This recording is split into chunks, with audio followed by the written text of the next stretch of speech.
नमस्कार मित्रो.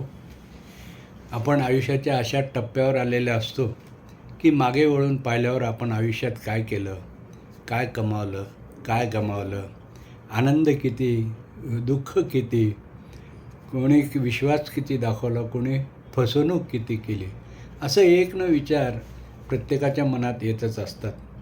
एक जनसामान्यातली ही भावना आहे. तर अशा या भावनांचाच हिशेब सांगणारी कविता मी आपल्यासमोर सादर करतो. माझ्या मनडोह या कविता संग्रहातील ही कविता आहे. कवितेचं शीर्षक हिशेब. उघडून आयुष्य चोपडी, केला एकदा हिशेब. उघडून आयुष्य चोपडी, केला एकदा हिशेब. जमेची बाजू तो कडी, चुकलेच होते हिशेब. जमेची बाजू तो कडी, चुकले होतेच हिशेब. हात आखडून केले कोरडेच सारे व्यवहार. हात आखडून केले कोरडेच सारे व्यवहार.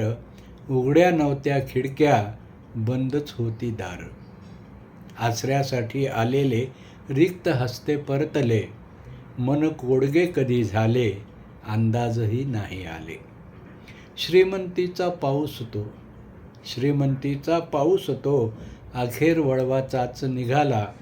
ओळखीचा एक परका, हाती छत्र घेऊन आला.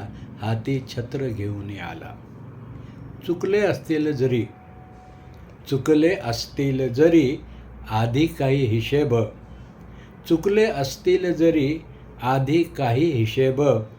बेरीज करू आता नव्याने, बेरीज करू आता नव्याने. करू नव्याने आता हिशेब, करू नव्याने आता हिशेब. तर आयुष्याचा हिशेब मांडणारी ही कविता कशी वाटली याचे आपण अभिप्राय द्या. चॅनलला सबस्क्राईब करा. मित्रमंडळींनाही व्हिडिओ शेअर करा जरूर. भेटू नव्या एपिसोडमध्ये. शब्द शुभेच्छा.